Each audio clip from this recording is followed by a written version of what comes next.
حكايتنا انهرد عن شبرا، من قرية نيلية هادئة إلى قلب نابض في القاهرة. أصل الاسم وتاريخه القبطي.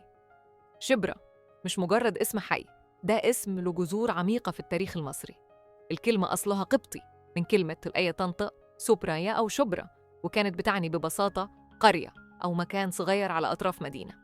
علشان كده في أكتر من 90 قرية في مصر اسمها بيبدأ بشبرا، زي شبرا الخيمة، شبرا البهو، شبرا النملة، شبرا هارس.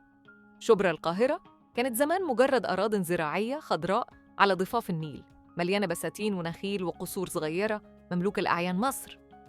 محمد علي باشا ونقلة القرن التاسع عشر. التحول الكبير في تاريخ شبرا حصل سنة 1808 لما قرر محمد علي باشا إنه يبني فيها قصر ضخم يكون استراحة ليه بعيد عن زحمة القلعة. المكان اللي اختاره كان بيتميز بهواء نقي، مناظر نيلية ساحرة، قربة من قلب القاهرة من غير زحمتها، فبنى هناك قصر محمد علي بالشبرا، واللي يعتبر لحد النهاردة واحد من أجمل القصور في مصر. معماره بيجمع بين الطرازين الأوروبي والعثماني، وفيه نافورة رخامية نادرة. القصر ده جر وراه بأشوات وسفراء، وبدأت شبرا تتحول من مجرد قرية لمنطقة راقية وسكن للطبقة العليا. شبرا أول حي يدخل عليه الترام مع نهاية القرن التاسع عشر، ومع التوسعات اللي حصلت في القاهرة دخل الترام الكهربائي وده زود أهميته وربطه بباقي أحياء العاصمة.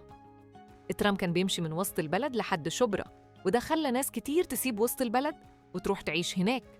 شبرا والثقافة والفن في القرن العشرين. شبرا بقت حي شعبي لكن له طابع راق، خرج منه أسماء فنية كبيرة.